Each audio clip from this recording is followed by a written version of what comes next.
அந்த வாய்க்கா ஓர ஓட்டி ஊரை சுத்தி காட்டி உன்னை கூட்டின்னு போறேன் ஸ்வீட்டி.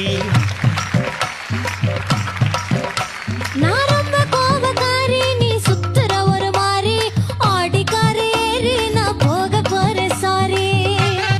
ஓ அப்படியா?